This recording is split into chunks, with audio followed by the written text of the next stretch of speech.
আসসালামু আলাইকুম ভাইয়া, কেমন আছেন? ওয়ালাইকুম আসসালাম। আলহামদুলিল্লাহ ভালো আছি। ভাইয়া, আপনি তো অনেকদিন ধরেই ব্যাকবোনের স্মার্ট বোর্ড ব্যবহার করছেন। তো আপনার কাছ থেকে একটু ফিডব্যাক জানতে চাচ্ছি আমরা।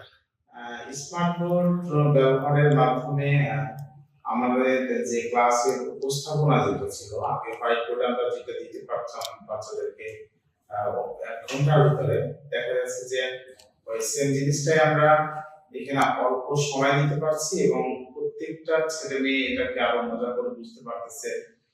ইভেন খুব সহজে এটা তাদের মাথাতে ক্যাচ করতেছে। ইভেন আমি অনেক এক্সাম্পল বা অনেক সামারি বা অনেক পিডিএফ এট এ টাইম তাদেরকে আমি এটা শো অফ করতে পারতেছি। ভাইয়া, আপনি জানেন যে বাংলাদেশে এই প্রথম ব্যাকবোন 3D বুক নিয়ে আসছে। তো এই 3D বুকের সম্ভাবনা এবং ভবিষ্যৎ সম্পর্কে আপনার কাছ থেকে জানতে চাচ্ছি। 3D বুক যেটা বা মজা বুক যেটা, এটা হচ্ছে খুবই সম্ভাবনাময় একটা জিনিস এবং এখানে কোন টিচার যদি এটাকে পারফেক্টলি ইউজ করতে পারে, শিক্ষার মজাটা সারা বাংলাদেশের স্টুডেন্টরা অনেক বেশি অনুভব করতে পারবে এবং খুব কাছ থেকে এটাকে এনজয় করতে পারবে। এক কথা, শিক্ষাটা অনেক প্রাণবন্ত হবে। ধন্যবাদ ভাইয়া ব্যাকবোনের সাথে থাকার জন্য। আসসালামু আলাইকুম।